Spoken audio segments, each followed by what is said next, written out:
And welcome. I'll add my welcome to Carrie's. Welcome to what we really plan to be an informative and interactive conversation with a few of our many Bookshare members who are absolute stars.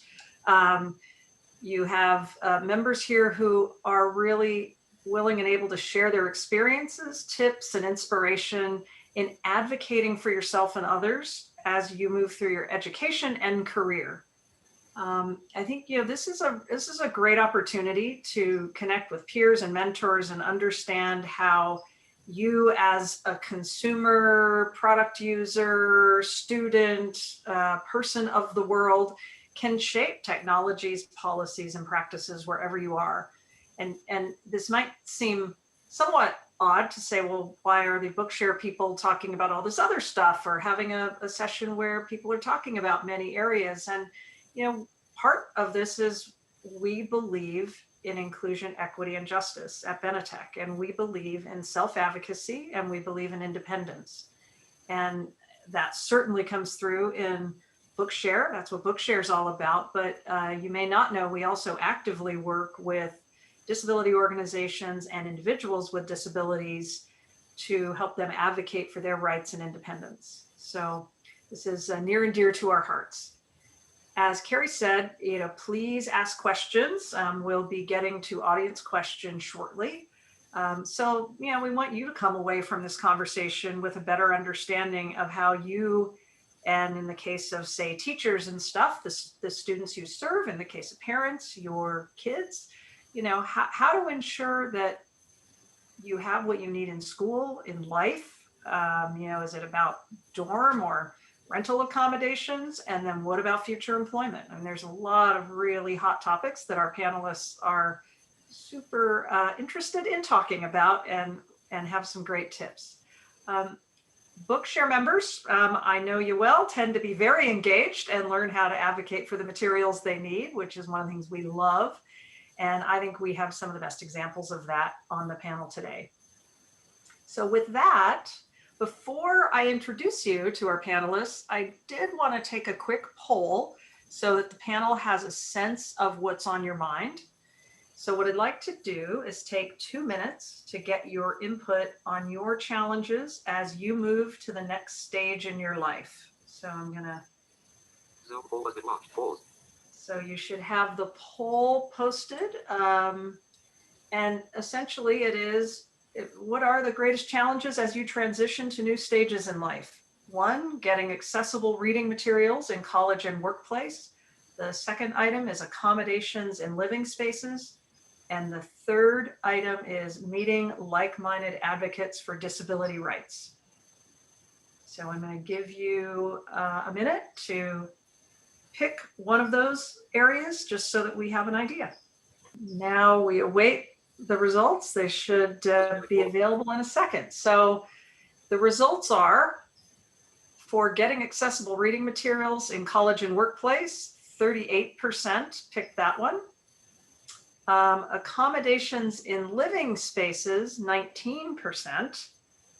And the winner, so to speak, in this poll is meeting like-minded advocates for disability rights. 44% of you said you felt like these are the greatest challenges as you transition to new stages. Zoom webinar mode. So that's awesome. Thank you so much for responding to that. And it's really helpful to know as we go through. And with that, I am going to introduce you to our panel and start off each one with a question that you sent in advance.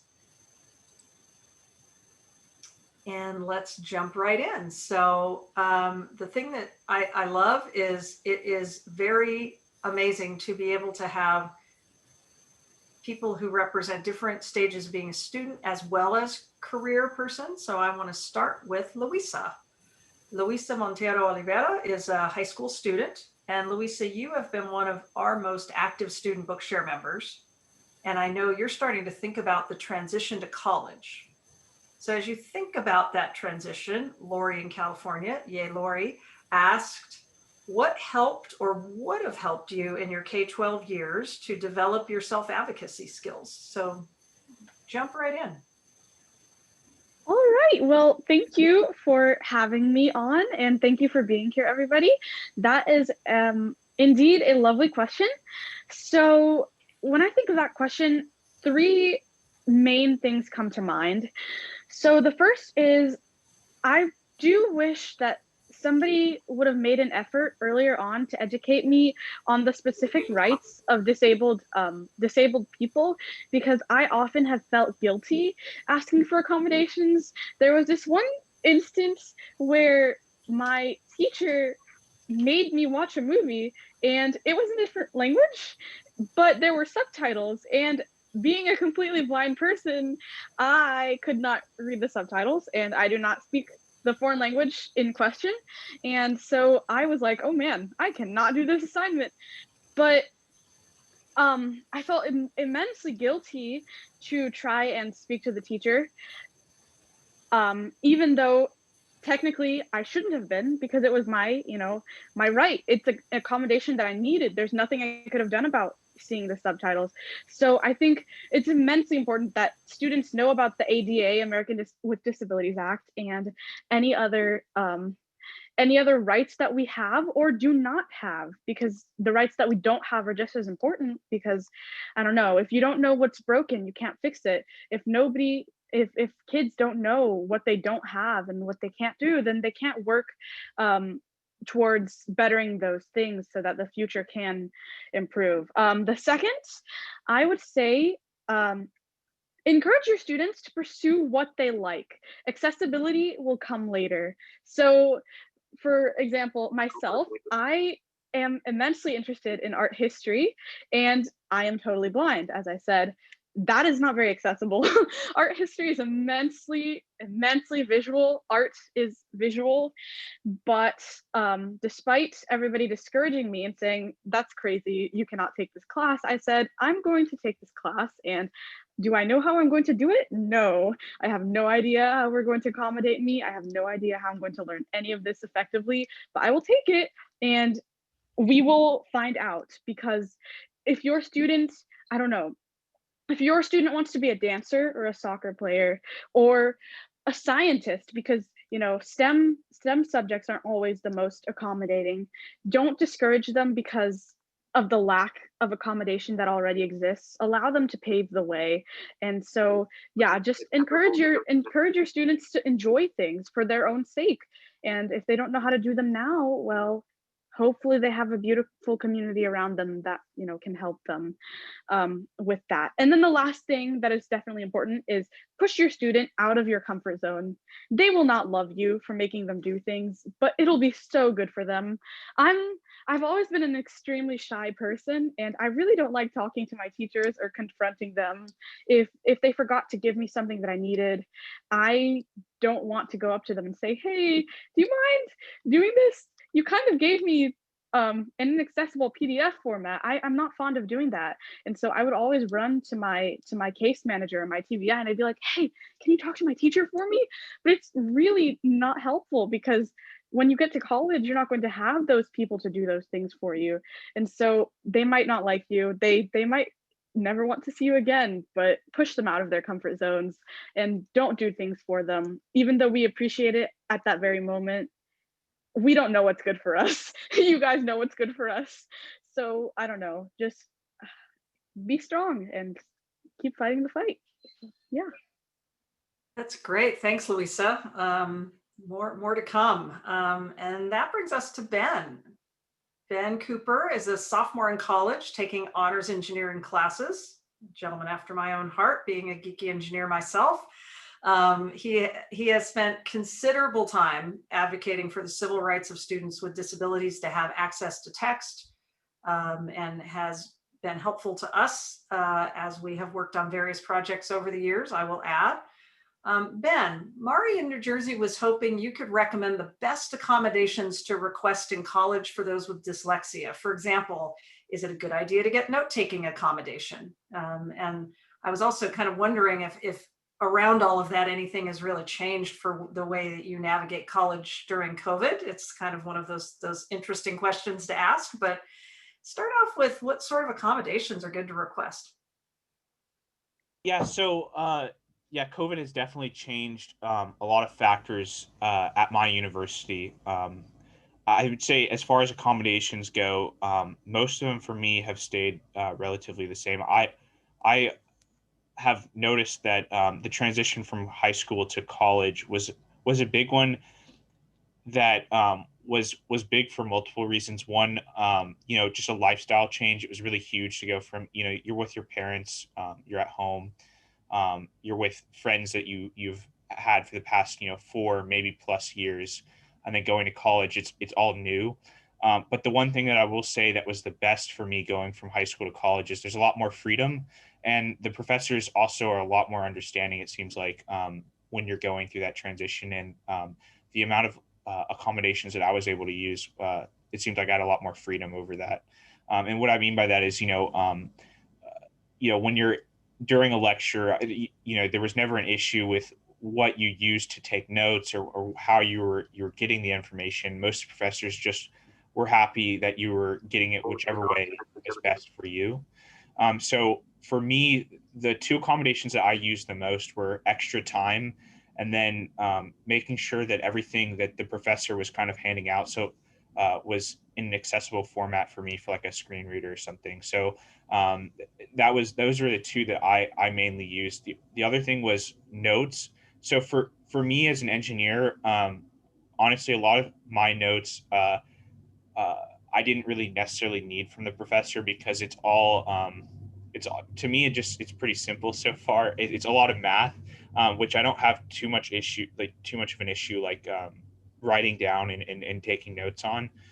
So I haven't really had to use you know notes from my professor, although it is something I do have access to. And what I will say is, with COVID, a lot of my professors that normally wouldn't have allowed you to have a PDF version or copy of their notes already posted. So most of the time, you don't even need to request access to that, because a lot of them are now recording their lectures and also posting their notes from their lectures online. Yeah, boy, I would have loved that. Super helpful. Cool. And now to Dr. Katherine Schneider, who has managed a successful education and career. She's also managed to make time to serve the community, and, oh, by the way, has written 4 books that are in Bookshare, and we will share those links for folks after the call. So, she's done 1 or 2 things. I love it. Dr. Schneider, I'd love to have you tell everyone about your advocacy work around access for all. And specifically, Diana in New Hampshire is interested in knowing how you learn to self-advocate and learn about your rights, and any challenges you had in the process, which I think is a super interesting follow-up to Luísa's comments. Thanks. What the students have said before me, I would say amen to, as far as their advice goes. I've had the opportunity to grow up as a totally blind person, back when the dinosaurs roamed and long before ADA. So I learned to advocate by doing it, to avoid playing volleyball in 4th grade. I went up to the gym teacher and said, could I please not do this? And they said, yeah, go stand in the corner. Now that's kind of a primitive accommodation, but it was me asking for it.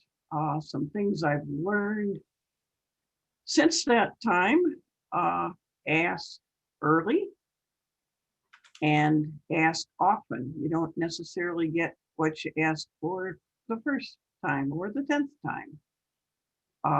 Disability services offices are great, but they're backup. You ask first. Get to know your instructors, even if you're shy and you'd really rather not do it, because that way, when they start writing on the whiteboard and you need them to read it out loud, they're going to remember you because they've talked to you frequently. Say thank you for what you get. Yes, it's a right in many cases, but thank you goes a long way for all of us. And build a network of friendlies, so that when you're plan A to get your materials from Bookshare somehow doesn't work because this professor suddenly changed the book, then you can go to plan B and plan C if you have to. Now, these accommodations and these ways of living take extra time and energy. It's not fair that you have to do more. It takes longer. It's scary to do that, but you're also building your resume because you're planning ahead, you're working hard, you're being flexible. Skills that you're building by asking for accommodations are very marketable skills, no matter what field you go into. After I retired from a 30-year career as a clinical psychologist, in addition to writing books, I've had the opportunity to establish a children's book award for books for kids that have good disability content, a journalism award, an award in my town of Eau Claire, Wisconsin, for nonprofits that want to do a little bit of extra of meeting access needs. And recently, I became the first person with a disability on serving on my county board. So it's a great ride. Yeah, there's some bumps in there and sometimes it's hard, but there's a lot that you can accomplish. That's great. Yeah, well, I'm sure everybody who's listening now knows why we have these three amazing people on our panel. Really good inputs and so many good experiences that are useful for all to learn from. Yes, monitor. What I would love to do is one, I think, put in a plug to everybody to please go ahead and post some questions for the panelists. And I know that there's a Q&A and a chat, put it in the Q&A little box. But we will take them however we see them and get them in. There's a great one that came in that from Melissa that really, really gets to the things that all three of you have been talking about and lets you go a little deeper. So the question is, how can we advocate for inclusion of people with disabilities in both undergraduate programs while protecting ourselves from discrimination? I'm nervous that if I try to show that my disability should be accommodated for, I'll face extra challenges just to be accepted. And I'll tell you that I hear this a lot too, as we do work in employment and in the rights of people with disabilities in employment. There's that same level of concern, like a bunch of employers say it's a positive. Please, we want to know, we want to hire people with disabilities, but there is that question. Well, okay, so if I disclose, who am I disclosing to, and what's the potential downside? So I'd love to get your perspectives on that across the board. I think, maybe we'll start in the undergraduate side since Melissa mentioned that specifically. So Ben, do you have some specific thoughts there or things that you've experienced or seen in your work? Yeah. Especially, so for me, I've seen it, especially in the engineering department. Some professors do have, I would say, unfavorable views on accommodations. And I have faced it a bit. The thing I would say is, for me, really the way I do it is, I typically don't like broadcast it to everybody in the class when I engage in a conversation with a professor about that, just because I think it's typically more personal between me and them. And also I think, if I do it face to face with a professor, they can get to kind of understand my position. And I think in a private setting, you can articulate that a little bit better. But what I will say is that you really have to think about what, I guess, I always think about it as like my gains versus like my disadvantages. Like when I go into a situation like this, I always think, this professor is just going to be teaching me for one semester. And, you know, if I really think that this accommodation is something I need for this class to succeed, then I have no issue telling them that, because I know that if I don't have it, I won't perform to my best ability. And to me, making sure I show that I'm able to do very well in the engineering department is something that I've tried very hard to do, to kind of prove to myself that I can do it, as well as just, you know, just wanting to do well in engineering and get a good job in that field. So I think that if it's something that you think that is important for you to succeed in a class, you shouldn't, I don't think you should really care too much about what the professor thinks, because at the end of the day, they might feel a little disgruntled about it, but I don't think they're going to hold it against you. I haven't run into any professors that have kind of held that against you, because you're doing this for yourself, and ultimately it doesn't really matter what they think, because you're going to have them for a semester and go on. Yep, that's true.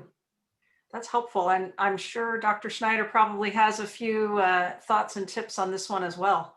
I'd love to take a swing at that. When I graduated with my PhD, I put out 150 applications to get a job. And I put it right out front that I am blind. And this is what I can do. This is what I can't do. And I got lots of lovely letters saying, oh, you're wonderful, but we can't use you, kind of thing. Now, because of the ADA and other legislation, I think people are more subtle about it. But when applying for a job, if you need it, you got to ask for it. You can't wait and then say, well, you didn't give it to me. You have to ask for the accommodations you need. And to my way of thinking, the best way to do it is lay it out, memorize a little 2-minute speech that says, this is what I can do, this is what I can't do, this is what I need, and do you have any questions? And give a little elevator speech, because they don't have to hire you. But if you lay out the disability need straight and strong, with a smile on your face, they're seeing that you are not ashamed. You're just, here's who you are and here's what you need. And to a lot of employers, the ones that want to be fair and equal and obey the law, they're going to be impressed. And the others probably will find a reason not to hire you. And anyway, so lay it out and you will find a place. I love it. Thank you. Yeah, I get the question completely and why it's tricky, but your answers both illustrate that there are great advantages if you can actually appropriately say, look, I need this. That's wonderful. I'm wondering, Luísa, we have another question that I think you'd be great at answering, which is, what advice do you have for younger students who are just trying to learn to advocate for themselves? Well, certainly a lot of what my fellow panelists have said are applicable, especially thinking about the fact that, yes, you are going to have this instructor. I have suffered a lot in classes because I did not want to speak up and I didn't want to say, hey, this math thing is not working out. Like when you say, you know, you add this to this and then you multiply this to this and then you work it out on the board. I don't know what this is. And I put it off and I put it off and I put it off. And I did not do as well on the geometry exams as I could have. And that's because I didn't want to advocate for myself and I didn't want to speak up. And so, I mean, younger students really have to consider what really matters, because if you want to be successful, you're going to have to learn to speak up. You're going to have to learn to do it sooner than later, because I have been so fortunate to, as Ms. Schneider said previously, get to know my instructors. I have gotten to know each and every one of them. And so they they have looked out for me. They've been like, oh, you know, Luísa, this activity, I was thinking of you, and I think we're going to have to modify it. And thankfully, that's because they know who I am. They know that I will give them my absolute best if they can just give me their absolute best. And so I don't know, we've established that rapport, that relationship, and so we have it. But if you don't speak up, it's never going to happen. You're going to fall on your face eventually, like I did. And so I really encourage, reach out to your teachers and professors, establish relationships to them, to ask them how they're doing, tell them to have a good day, say goodbye. If you can't see something, ask to move closer to the board.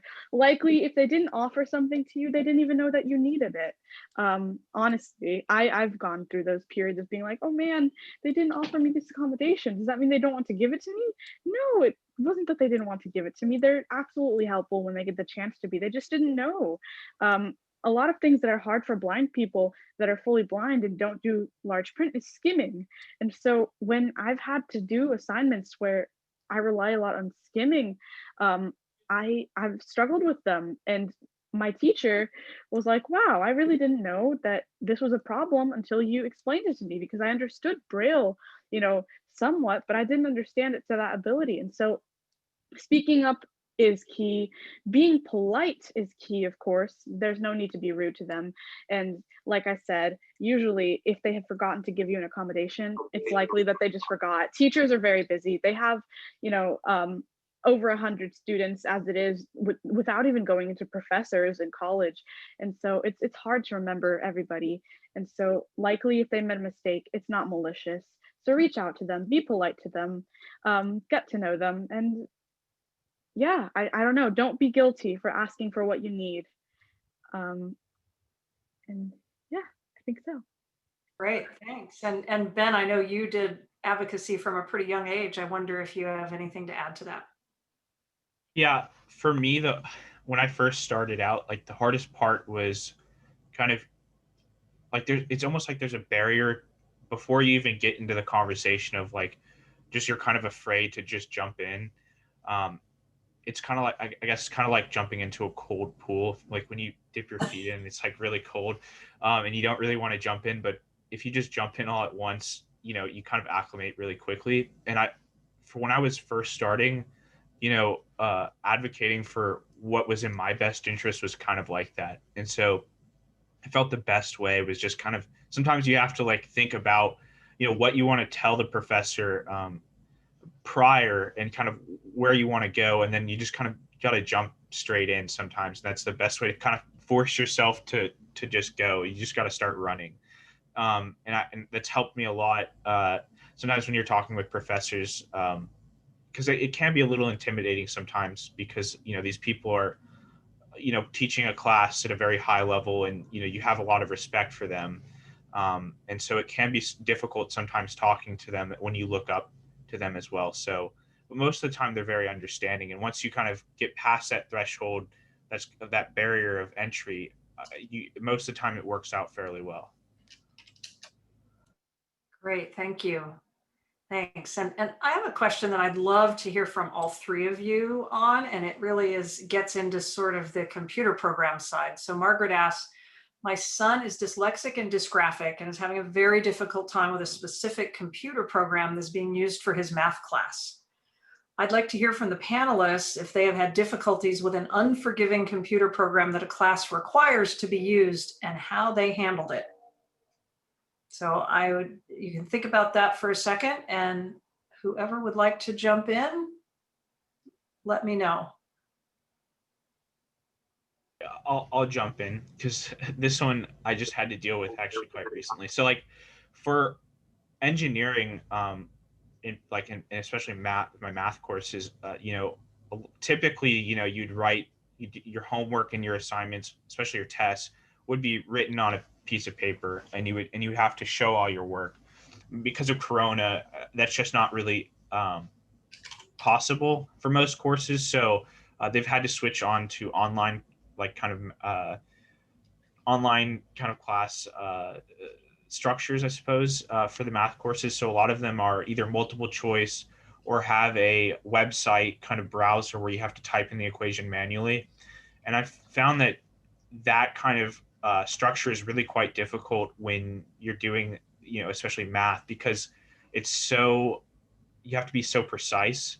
And so for me, at least when I'm doing this homework, or typing the equations, it's very easy to forget, one thing. So it's very easy to forget, a variable or something along the lines. And so, to kind of overcome that, unfortunately, there isn't, I've found a really good way of overcoming that other than, going pretty slow on my work and double checking and triple checking every time, because unfortunately, a lot of these programs that schools are using, at least for our college, are relatively new.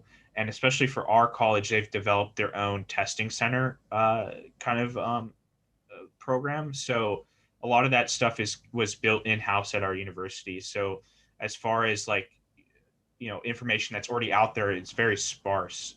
So unfortunately, I can't give you too much information other than, I guess my biggest tip would be to triple check your work, just because it's really easy to forget to type something in when you're doing those kinds of math equations. Yeah, very tricky. Luísa, it looks like you unmuted. Do you want to jump in next? Sure, if that's all right. So I have experienced problems with things that just will not work. They won't. They're too visual, or they don't work with the screen reader that I use, and so they just impossible. Nothing I could have done, nothing anybody else could have done.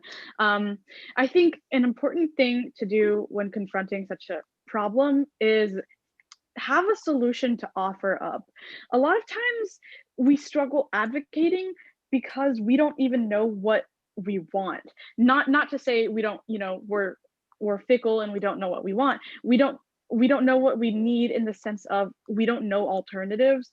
We know that whatever's happening is not working for us, but we don't know what would work for us. And so I think that something that really makes students look credible with professors and teachers and instructors is being able to offer up another suggestion. Hey, PowerPoints doesn't work for me, but Google Slides does. Google Docs is really not good with this screen reader, but how about OneNote or OneDrive or Microsoft? Having an accessible alternative is very helpful, because the professor or teacher doesn't have to be upset and thinking, oh man, well, I mean, what do you want me to do about it? And it shows that the student has taken initiative and is independent enough and really cares, and isn't trying to, make any excuses, which of course the student isn't trying to make any excuses, but by having at least a suggestion at the use, of course the teacher can decide what it, but the student has tried their best. What you can't do, you can't do. There's no use beating a dead horse, trying to walk, because it won't. You can't put life back into a dead horse, and you can't make what's not accessible. You can't see what you can't see. And so just, I don't know,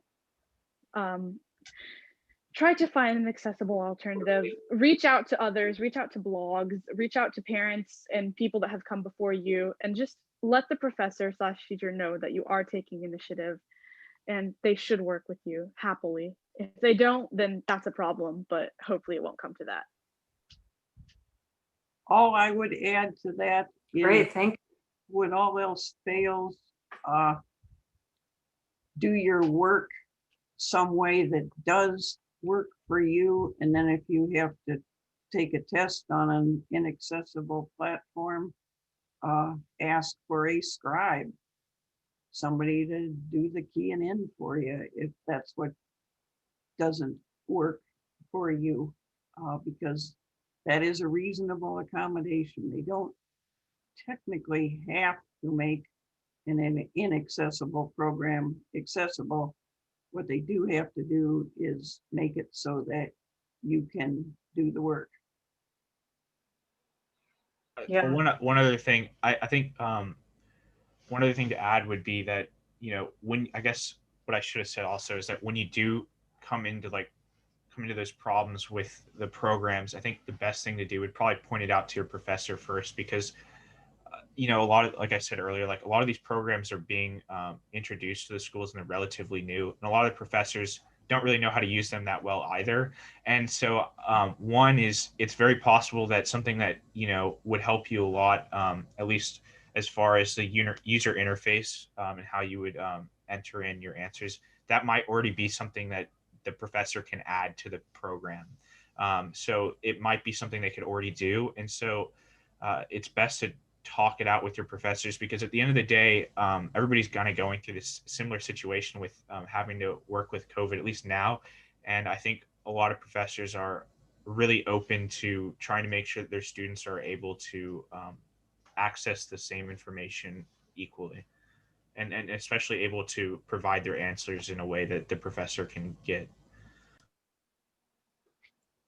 Yeah, thank you. I think I'm going to throw in a little couple of Benetech comments here on this, and that is that I think that point you just made, Ben, is really important. That I'm actually, as much as I know that education during COVID has so many downsides, and at every level, and that students with disabilities are in danger of being extra left behind. I do also think this is a time where the need to really know if tools work for everybody is important, and kind of that personalized learning view may get to be more mainstream. And certainly all the special ed teachers and specialists that I know are already really good at that whole approach.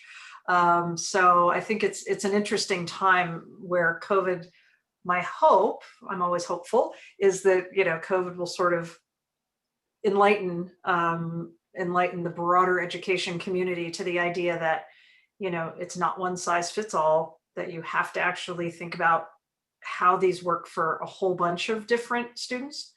So I think there's a hopeful bit there. The one other piece I'd say is one of the other areas we focus on a lot at Benetech is math. Since the question brought up math tools specifically as an example, it's a tough one. But we're working on a number of things within Bookshare to make math more accessible, as well as something called MathShare, which is more of a tool that could be used on a learning platform, so that you can show your work in math and do it in an accessible way. So, fingers crossed, these things will all keep percolating along, and the future will continue to get better. So we'll hold some hopes for that. So this is a really nice, chunky, straightforward question that I think is primarily for Ben. What is the process to obtain professors' lecture notes? So there's a couple different ways. One is, at least now, a lot of professors already post. Usually they'll have that in their syllabus, because a lot of them have started posting their notes. The two other ways is, one, getting an accommodation for that, I think, would be the biggest one. And the other one would just be asking them, and telling them why you want their lecture notes. A lot of professors, at least prior to COVID, because I did have the experience of life before COVID on a college campus for my freshman year. A lot of professors did not post their notes online, and although a lot of them, if you would go and ask them, would provide it without you having to use your accommodation. They'd be readily providing them to students that asked. I think it depends. Again, it would just depend on the professor, and so I guess the catch-all would be to get an accommodation for that, so that they'd have to provide that for you. Great. And I don't know if Dr. Schneider has anything to add to that, and then I have another question for you. For those that haven't dealt with the college level, the student goes and registers with the Disability Services Office, and then gets a letter that they can then show to their instructor as they discuss their accommodation needs. But it's on the student to take that letter to the professor and do the discussing, unlike the school before college, when there's IEPs and other helps in place. In college, it becomes more a matter for the student to register with the Disability Services Office. Nobody makes them do it. They don't want to, fine. And then take the letter and run with it. Yeah, that's really useful. So another question for you, Dr. Schneider. Joe in New York is asking, do you feel like an ambassador for the blind and visually impaired community whenever you work with somebody who hasn't encountered or worked with somebody visually impaired before? And if so, I love this part of the question. How do you maintain calmness, or do you not? Yes and yes. In addition to being scary for those of us, especially for those of us who are introverts, to go up and ask of people that we don't yet know very well, you bet. It can be frustrating to have to be on stage as soon as you stagger out of your front door in the morning. One of my core values is civility, so I try to do the public education gig as best as I can and realize that, okay, this is the first time for them, it's the umpteenth time for me, and maybe I've been having a bad day and maybe they've been having a bad day, but we do have choices how we're going to do this thing. I try to save my emotional reactions for venting to a friend, a long walk with my guide dog, prayer, support groups.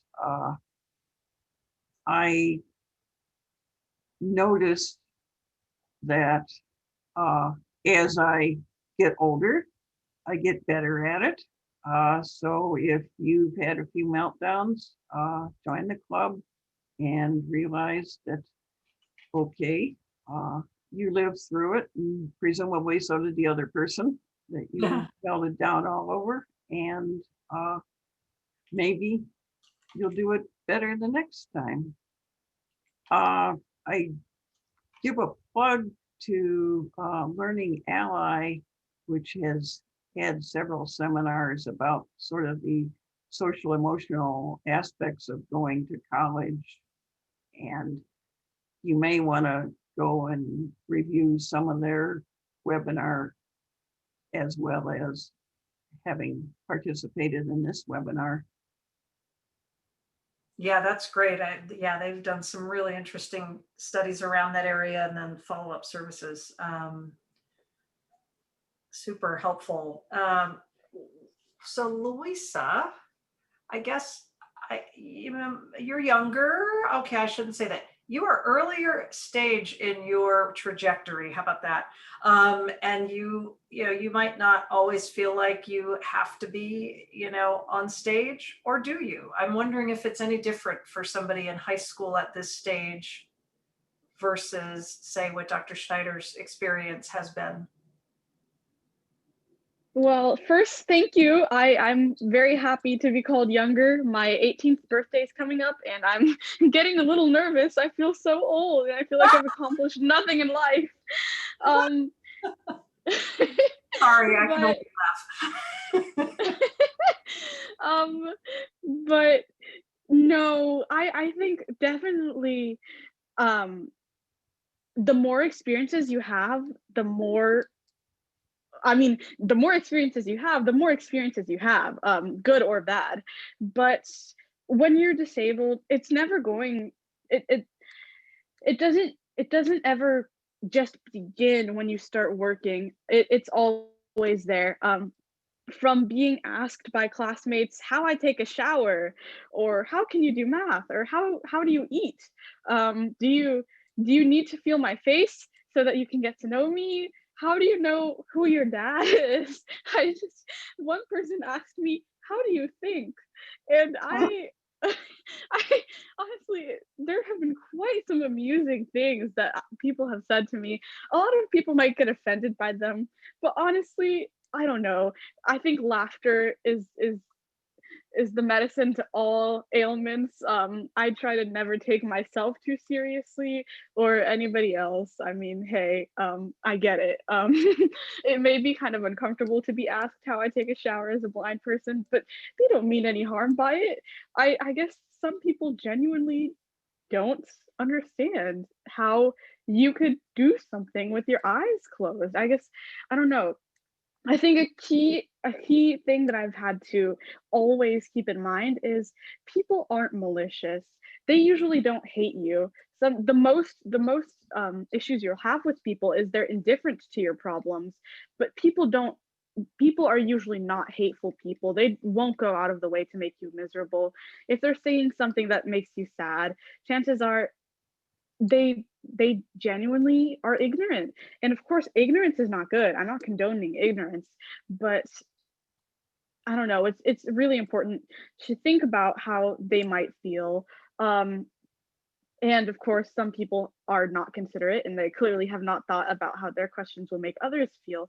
But people genuinely don't mean it. Like I've had some encounters with substitute teachers where they will not talk to me, they will talk past me at others and they'll be like, are you going to walk her?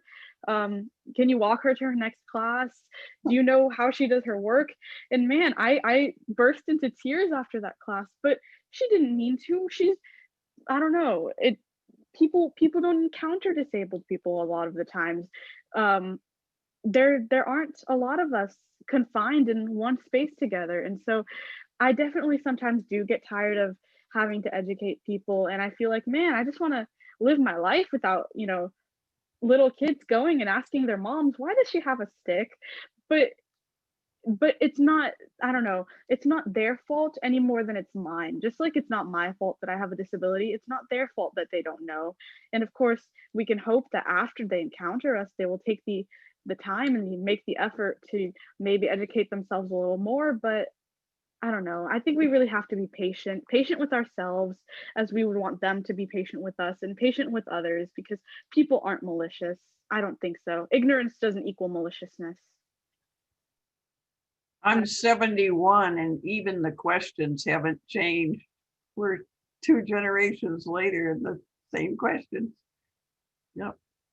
It is amazing, but I think those are great words to live by, Luísa, on many levels, that our country and our world could do well to have that attitude across many things. And yeah, it is interesting, though, your point, Dr. Schneider, about times and what hasn't changed. I think I'd love to jump back into accommodations. There are a couple of different questions that are somewhat similar and go to different folks. So Sean in New York asked, what are the best approaches to ensuring one can get accommodations and actually use them in college and the workplace? I understand it'll be a different ballgame than primary and secondary school. And related, Mari had a follow-up asking Ben if you had an accommodation for obtaining notes in high school, or did that just happen in college? And I think you've already addressed sort of that you should get an accommodation for that, but the question is also how. So maybe we can start there with you, Ben, on the specific questions and then broaden it out as well about college and workplace accommodations in general. Yeah. Okay. So for the specific question about how I got it, I can't. I guess my answer is going to be very specific to the college I go to.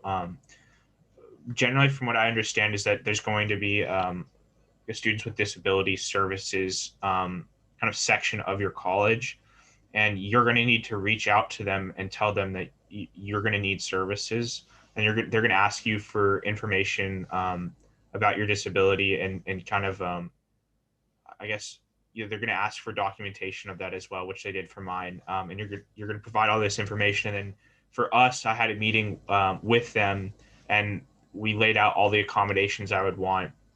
And it didn't necessarily matter. It was just a general. So it wasn't like which accommodations do I want for each class. It was which accommodations do I see myself using. And then I applied for each of those through on a form they gave me. And then after that, I could apply or I could give that form individually after I had been accepted for those accommodations to my professors. So I guess, again, it's probably going to go about somewhere similar to that, is where you're going to have to tell them you're going to need services and provide the information and documentation for that, and apply for those accommodations through their disability services at your college, whichever, or university, whichever you go to.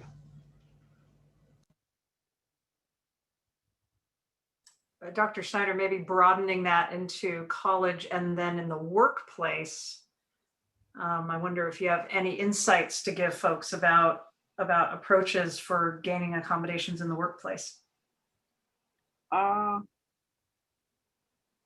The accommodations need to be discussed in the job interview or right after you've accepted a job. And my strong recommendation is to discuss them in the interview so that nobody feels like they were misled in any way. And so that you know if they really aren't going to be willing to do that, it's your choice whether you decide to apply somewhere else or whether you decide to stick with them and try to force them to obey the law. But the first thing to do is discuss it with the person who's hiring you and or the person that would be your direct boss, and suggest accommodations that would work.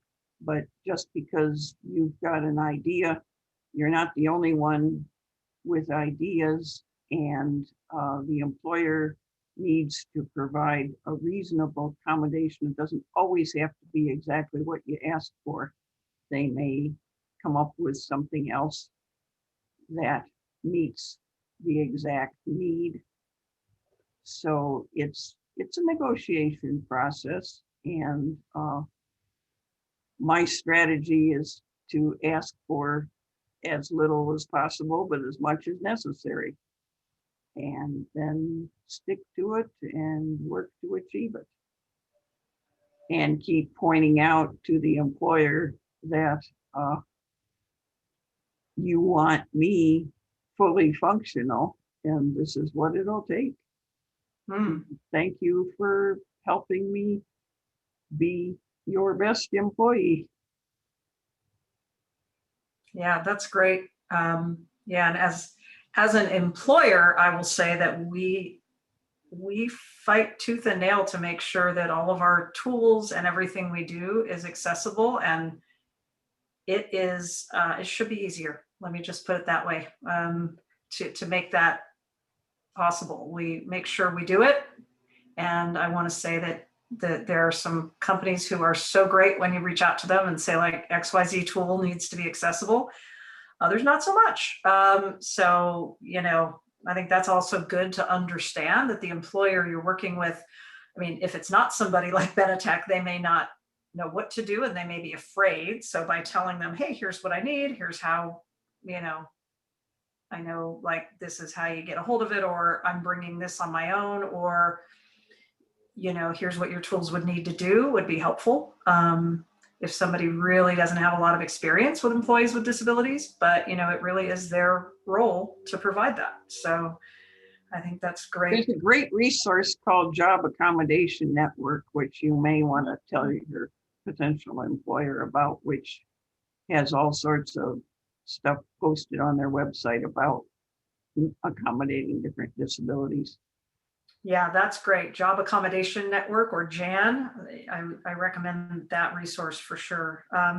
I know we're getting close to the end. The one other accommodation question we got that I will answer super quickly, Sean in New York asked about Bookshare and asked if Bookshare is available beyond high school. The answer is absolutely yes.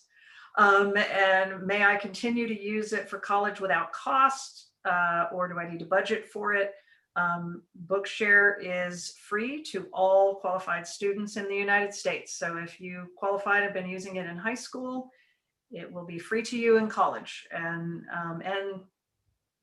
once you're out of college and once you're not a student anymore, we also believe you'll find it really useful for career and beyond, and hopefully some pleasure reading as well.